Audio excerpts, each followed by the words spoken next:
Hare Krishna, Krishna Krishna, Hare Hare, Hare Rama,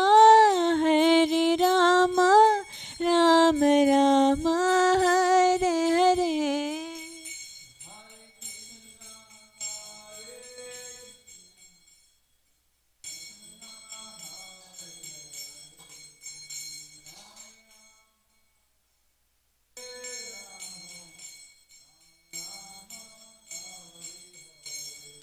Hare Krishna, Krishna Krishna, Hare Hare, Hare Rama, Rama Rama, Hare Hare.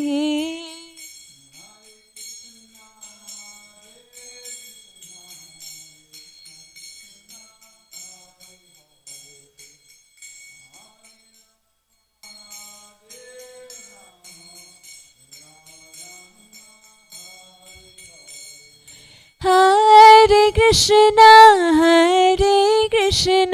Krishna Krishna, Hare Hare, Hare Rama, Rama Rama, Hare Hare.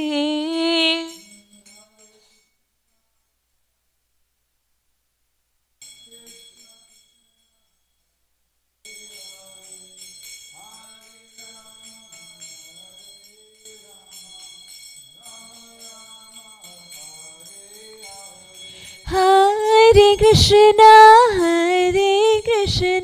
Krishna Krishna, Hare Hare, Hare Rama,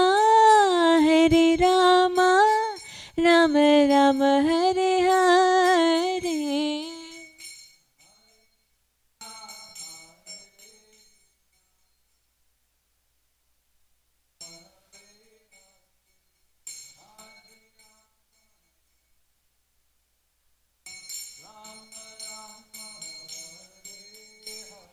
Hare Krishna, Krishna Krishna, Hare Hare, Hare Rama,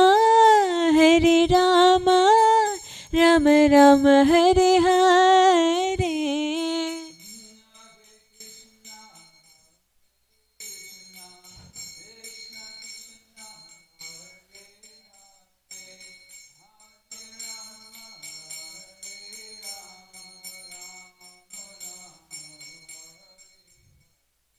Hare Krishna, Krishna Krishna, Hare Hare, Hare Rama, Rama Rama, Hare Hare. Hare Krishna, Krishna, Hare Hare.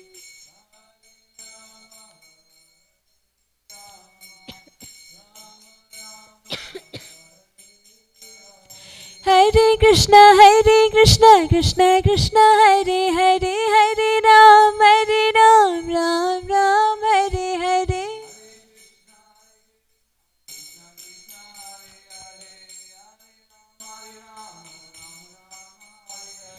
Hare Krishna, Krishna Krishna, Hare Hare, Hare Ram, Ram Ram, Hare Hare.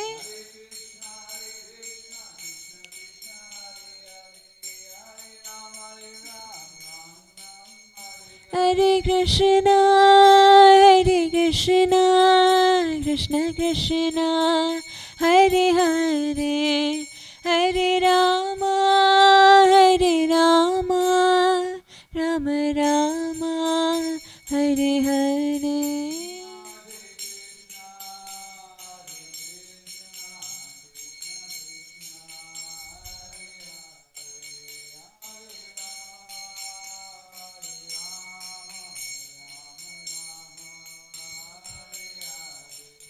Srila Prabhupada ki jai.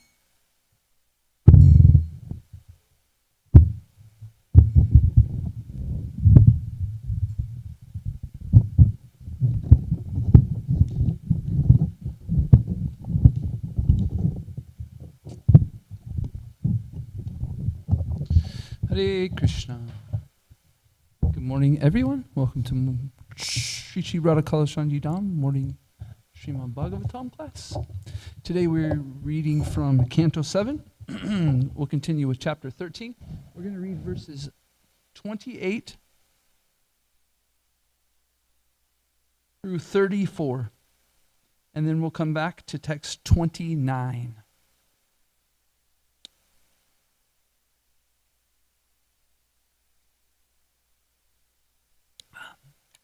28. So read a couple, okay? Read like 2 or 3, okay? Oh.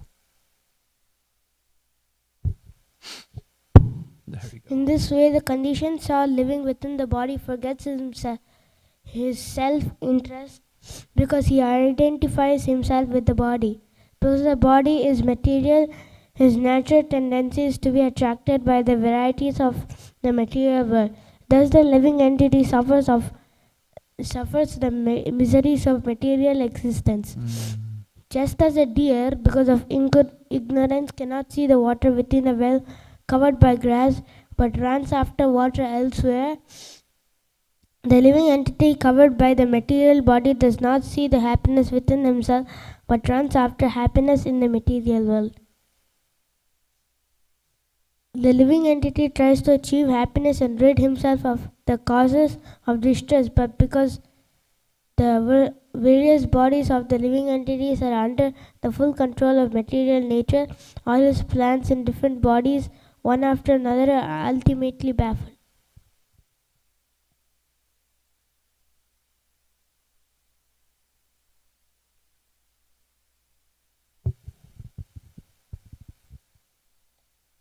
Here, let me make it bigger. Which one? 31. Here, I'm going to make it a little bit bigger, though, and then go down. Just a second.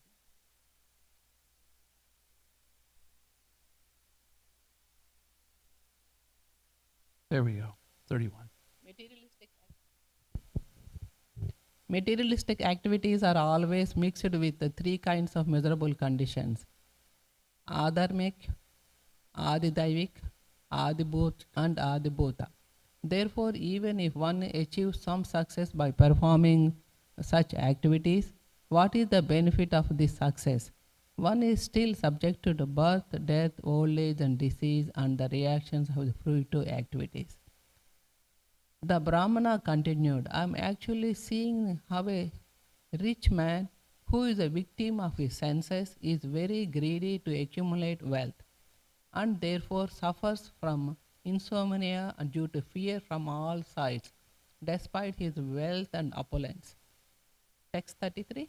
Yes, please, one more. Yeah. Those who are considered materially powerful and rich are always full of anxieties because of the governmental laws, thieves and rogues, enemies and family members, animals, birds, persons seeking charity, the inevitable time factor, and even their own selves. Thus, they are invariably afraid.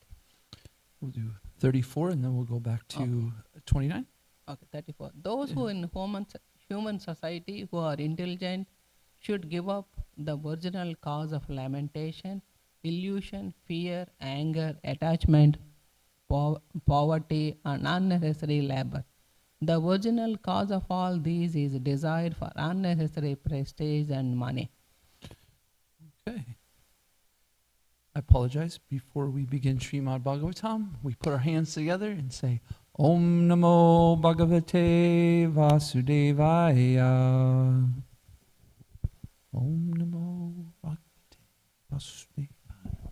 Om Namo Bhagavate Vasudevaya.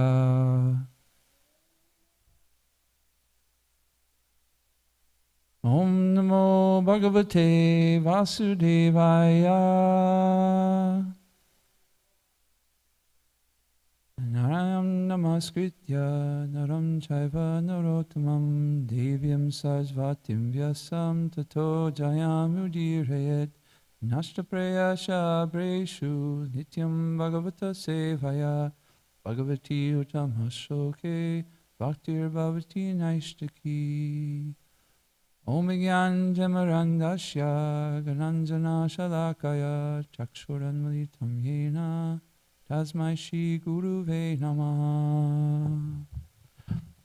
Okay, today's focus verse is 7:13:29. Jalam tad ubhavaishchanam.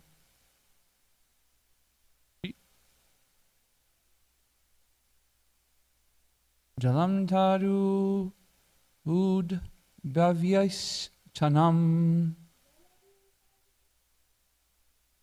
hitvajano jala kamaya hitvajno jala kamaya murgatrisnam upadahevit Mirgastrisnam upadhadvet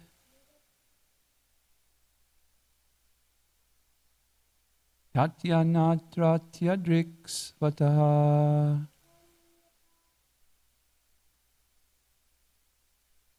Tatyanyatrayartyadriks vataha Jalam tarudbhaivishchanam Hitvanjano jalakamhayaya Mrigatrisnam upadhavet Tatyanyartratyadriks vataha. Bolo. Jalam tarubhyadashanam Itvanjano jalakamaya Gastrinam upadahivit Ananatratyadiksvataha. Purport. Translation and purport by His Divine Grace A.C. Bhaktivedanta Swami Srila Prabhupada Ki Jai. Translation: just as a deer, because of ignorance, cannot see the water within the well, covered by grass, but runs after water elsewhere, the living entity covered by the material body does not see the happiness within himself, but runs after happiness in the material world. Please repeat. Just as a deer, because of ignorance, cannot see the water within the well, covered by grass, but runs after water elsewhere, the living entity covered by the material body does not see happiness within himself, but runs after happiness in the material world. Purport. This is an accurate example depicting how the living entity, because of lack of knowledge, runs after happiness outside his own self.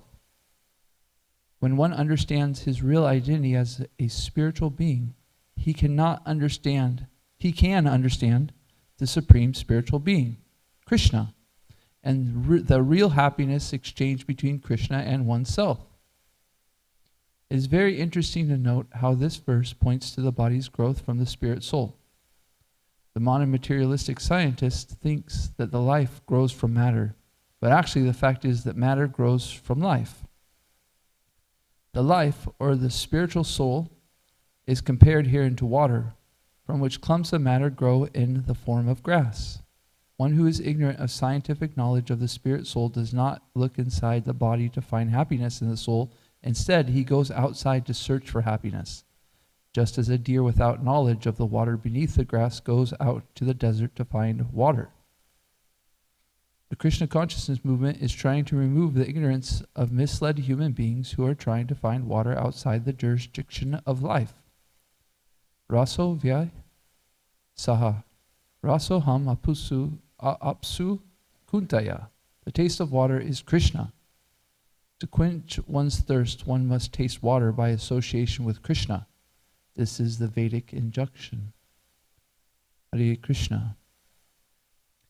wow, this is really nice by Srila Prabhupada, how he takes this, it's almost poetry. It is like poetry. And then he takes this verse, just as a deer, because of ignorance, cannot see the water within the well covered by grass, but runs after water elsewhere. The living entity covered by the material body does not see the happiness within himself, but runs after happiness in the material world. And Srila Prabhupada says that, who's the taste of water? Krishna. So he nicely brings this verse to Bhagavad Gita, where Krishna says, I am the taste in water. And when we take a nice big glass of water, what do we say? Right? That satisfaction, that quenching of the thirst is so nice, we can't help but say, ah. And that's Krishna consciousness. When we look within ourselves, it's not that we're looking at ourselves, but the true looking within ourselves is the truly looking at Krishna within us. Krishna is in the heart, and so as the soul looking within, we face Krishna, right? Our ignorance and our suffering is due to our turning our back on Krishna. And Krishna is there waiting for us to turn and face him. But millions and millions and billions of lives, we decide to keep our back turned to Krishna and look within the material world for happiness. And so that's what it's explained to as looking outside of ourselves. We're looking at the material world for happiness. Can the material world give us happiness? Why can't the world? Because why? It's temporary, right? And with a temporary world, what four things come? Birth, old age, disease, and death. These things are completely unnatural to us. But in this material world, being absorbed in material consciousness or the condition of material existence, we go through these sufferings.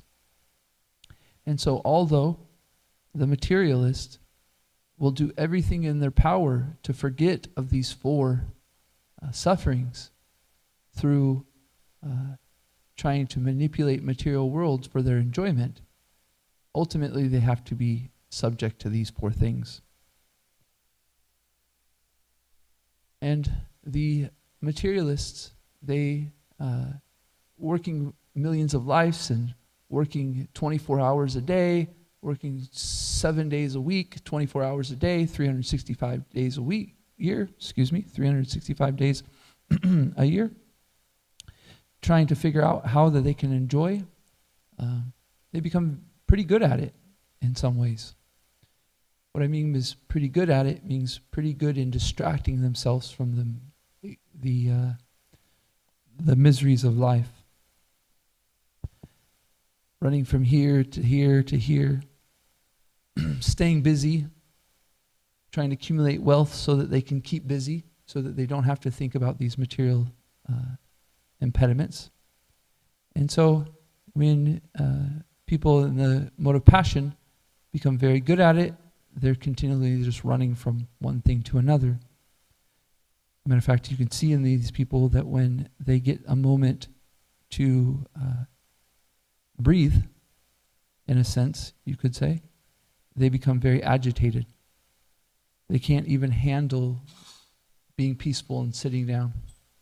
They can't chant Hare. It's very difficult, let's say, to chant Hare Krishna because the desire to get up, move, do something, this mode of passion. But even though the mode of ignorance, the mode of passion, and even up to the mode of goodness are there, we have a saving grace, you could say. See, the thing is that when conditioned by material nature and being conditioned for so many millions of years, it's really hard for us to do anything else but try to enjoy the material nature. But the saving grace is that somebody comes along and shakes us and wakes us up and say, hey, don't you realize that you're suffering? And then we say, Somebody who can think for a minute will say, yeah, I am suffering. Especially at the tough times in life, right? Sometimes you're cruising in life and things are so good, everything's going well, and then right around the corner is always some kind of distress, right?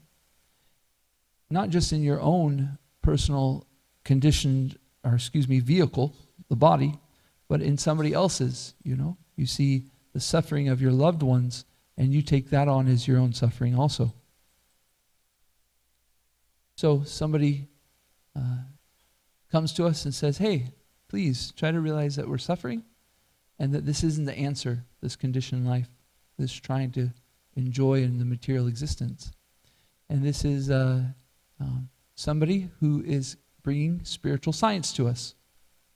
They're bringing us outside of our conditioned state and helping us to realize there's something more than just this material existence. And so it takes that mercy by a devotee to shake us, to get us out of this. If we don't have the mercy of the devotee to come and wake us up, then we just continue to sleep, right? We're very good at sleeping. We can, maybe not the physical sleep of closing our eyes, but the sleep of just going from one thing to next, doing the thing that life, material nature brings us. But they come and shake us up and say, hey, sleeping soul, wake up. There's actually real happiness. However, that happiness isn't in this material existence. It becomes from the source of everything, which is Krishna. So Srila Prabhupada has done that for us. He's come to the West and he's shaken us up, given us these many books, and says, hey, please stop this suffering. Please turn to Krishna and take up to the process of Krishna consciousness. And it's really quite amazing because when you look outside what's going on in the material world, so many people are taking Srila Prabhupada's books and doing so many things with them. For instance, I was driving back from Houston a couple weeks ago, and there's a sign, and it says, spiritual food served here. Guess who the sign was for? Was it for a Hare Krishna temple? It was for a Christian church. The Christian church they are now advertising, you could say, or let's not say maybe they're adjusting the way that they're calling blessed food, because in the Christian tradition you sit down at the table and you say grace, meaning that we say, thank you, Jesus, thank you, God, thank you, Lord, for this food, and may you bless it. They actually ask for God to bless the food. And so because of Srila Prabhupada and his books and his deep penetration of material existence, has people changing their language like this. They're calling it spiritual food. And if you continue to look into education and these different things that teachers are saying in this material world, is often what is being spoken here in Srimad Bhagavatam. They ask you to go inside. However, for inside to them is often going in the mind. Have a good mindset. Have a good attitude. They want you to go into these things. Become resilient, right? If you listen to TED Talks, these different motivational speakers, they're very good at this. And this is because they've understood that there's a separation of the body, the mind, the false ego, and the intelligence. And so they start to create the science of the mind, of the false ego, of the intelligence. The thing is that just by having a good mindset or a good attitude doesn't bring us to true happiness. It can help us to come out of a lower mode of ignorance in the sense of material existence. For instance, you can start to actually think about what the purpose of your life is, what the purpose of your service is, right? This is a big, big thing right now. Is that if you want to be happy, you become happy by giving. And so, but we have to go deeper than that. Vasudev has written the most greatest work ever, in that he wrote the Vedas down. Seeing that people were becoming less intelligent in this material world, he knew that he needed to do something to help him. So he wrote the Vedas down. Excuse me, let me take a drink of water here.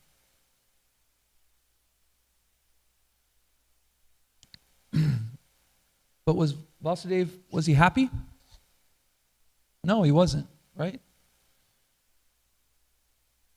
He just did this masterful work that could be seen as helping people to live peacefully if people were to educate themselves in that way, right? But Narada Muni came down and said, I see that you're unhappy. You did this masterful work. He said, yeah, I just did this amazing thing and I'm still not happy. And Narada Muni says, what? Well, it's because your purpose, you could say, wasn't to give people Krishna. Your purpose wasn't to glorify Krishna's name, pastimes, his paraphernalia, his activities, his pastimes.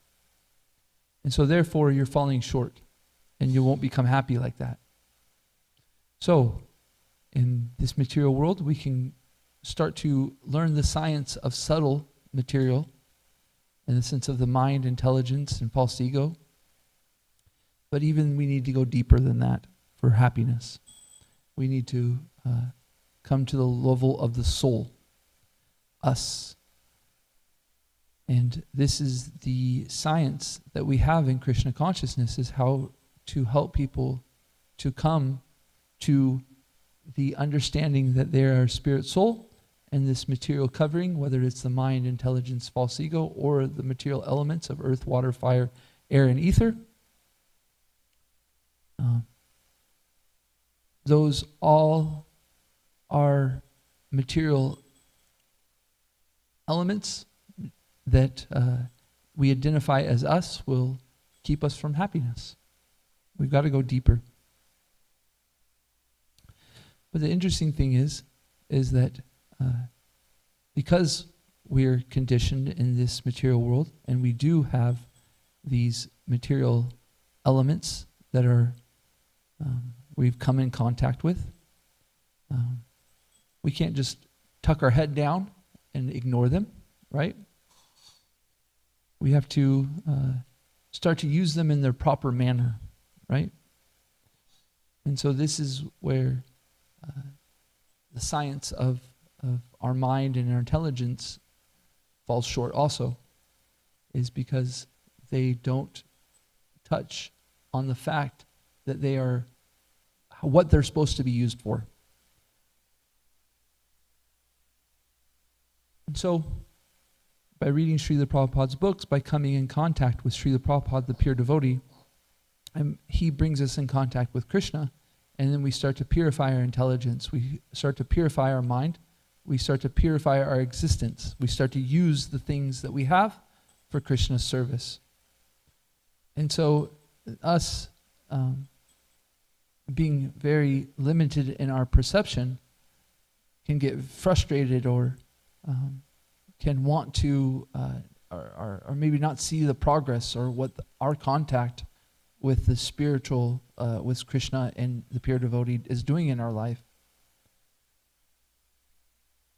But we must know and look to see how it has changed our life, and read Srila Prabhupada's books so that we can get the understanding that if I stay in contact with the pure devotee and I stay in contact with Krishna, although all of my shortcomings, my existence is guaranteed and that I will become purified. I was seeing somebody wrote something the other day on Facebook. They said that I accept that there's no hope for me. I'm a demon, and therefore there's no help for me. And I was thinking how sad that was, because we have this tendency to look at ourselves as so important and look at Krishna as something so small. By chanting Hare Krishna, we, in reading Srila Prabhupada's books, we start to understand how amazing Krishna is. That by coming in contact to him, no matter how powerful we think we are, how much of this or that we are, that by coming in contact with the holy name, by coming in contact with the pure devotee, by coming in contact with Srimad Bhagavatam, by just sticking with this process, the process itself pulls us out of these things. We want to think that because of our conditioned state in our millions and billions of lives, thinking we are in control or having a little bit of influence, that we are the purpose of the outcomes around us, which isn't true. Behind everything is a supreme person who's even a blade of grass is not moving without his sanction. And so when we come into Krishna consciousness, we bring this mind, this thought, this conditioning of that I am so important, and Krishna's important, but I am the ultimate purpose for what's going on.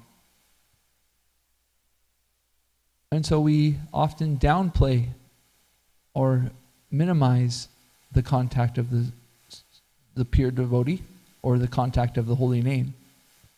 So we need to be conscious of us tasting the water, tasting Krishna, tasting the holy name, chanting the holy name, and that it's our saving grace. It is completely pure. It is without material existence. It has no tinge of materialism in it all. Just by chanting Hare Krishna, we come in contact with that purified state, that pure spiritual nature, and therefore we become purified. We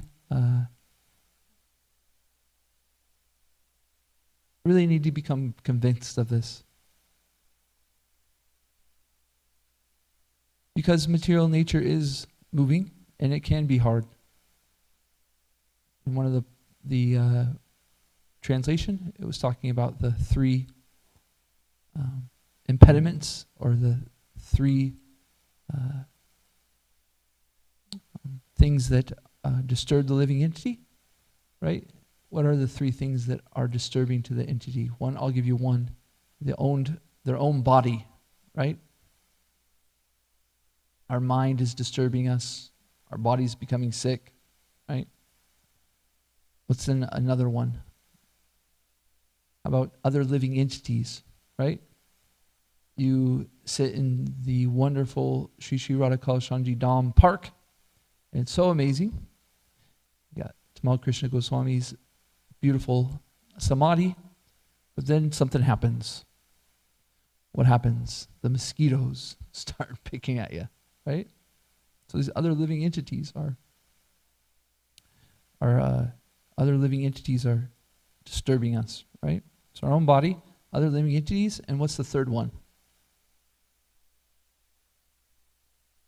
About natural occurrences, natural disasters, natural things. The weather, we're walking yesterday, we're chanting japa, walking around the temple, and all of a sudden it starts raining, right? the thunder. One day it's 100 degrees and the next it's 65. It goes back and forth, you know. So these are things that we have no control of that are disturbing us.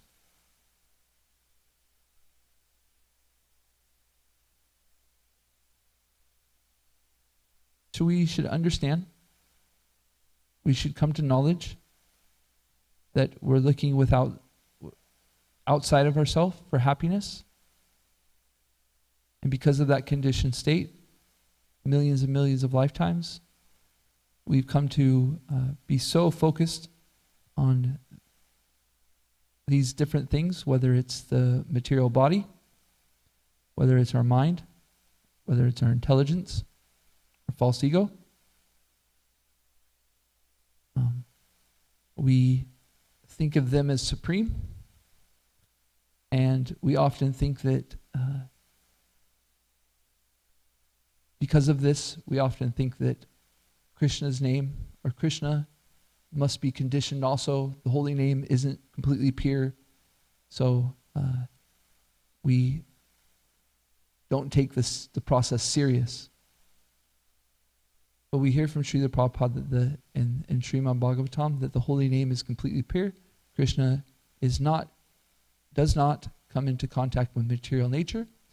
And so we just keep that faith that by chanting Hare Krishna, by coming in contact with Srila Prabhupada, his books, by coming in contact with spiritual nature, that because it's pure, we cannot affect it, but it can affect us. So we just try to stay connected. Try to chant Hare Krishna 24 hours a day. We associate nicely with devotees and just get out of our own way. Just do some service. Before you do that service, tell Krishna your only desire. My only desire, Krishna, is to please you, and therefore I move forward in my service. Please help me. And don't offend devotees. And by chanting Hare Krishna, doing this service, by associating without offending devotees, our process is guaranteed. We just keep moving forward.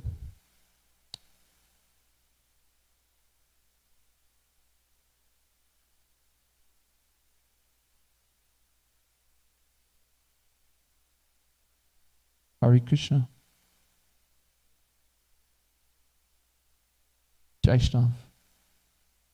You're the only one in the audience that I can see. Maybe some people on YouTube. Probably some people on YouTube, right? Hare Krishna.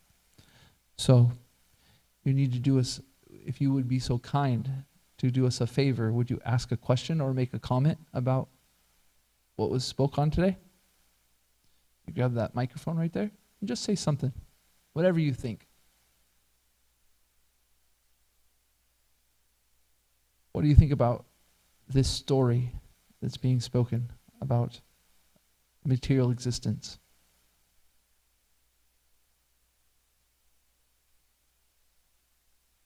Do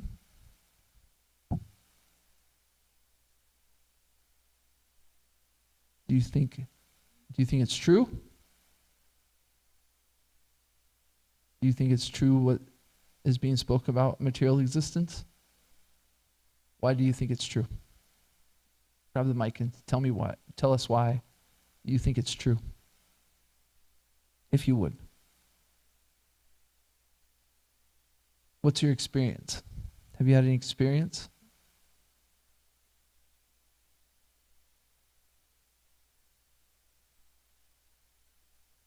No? No experience?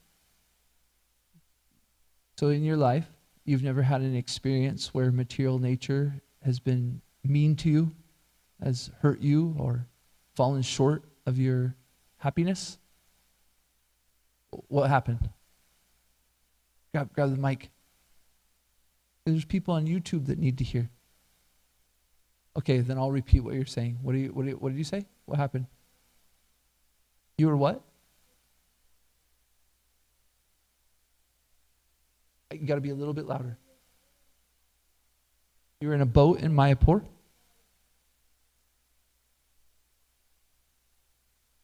And so you're in a boat in Mayapur, and it started raining really hard. And what happened?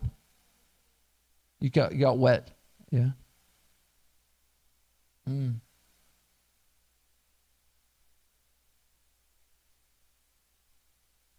So yeah, life is like that. You're in a boat. You're selling, smiling, it's all good. Everything's wonderful. And then it starts to rain on you, right? That's material existence. And at least in the spiritual world, when it rains, it feels amazing, right? But here we get wet, then we get off the boat, and then we got to like wear soggy clothes. And that's tough, because when you're soggy, you can irritate your skin, right? So yeah, we should understand that this raining is happening on us without our desire. We want to be happy. We want to be riding a boat with no impediments. We just want to enjoy, want to feel that breeze on our face. It's natural for us to look for happiness. It's the constitution of the soul. But we're in a very awkward position where we're being rained on. Right? And so, Srila Prabhupada has given us that to stop the rain, so that we can truly become happy, we must chant Hare Krishna. Right? No other way, no other way, no other way.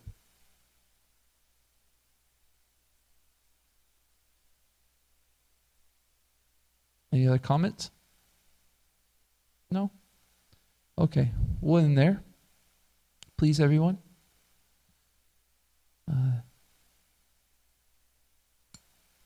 Let us chant Hare Krishna 24 hours a day, 7 days a week. Make that our goal.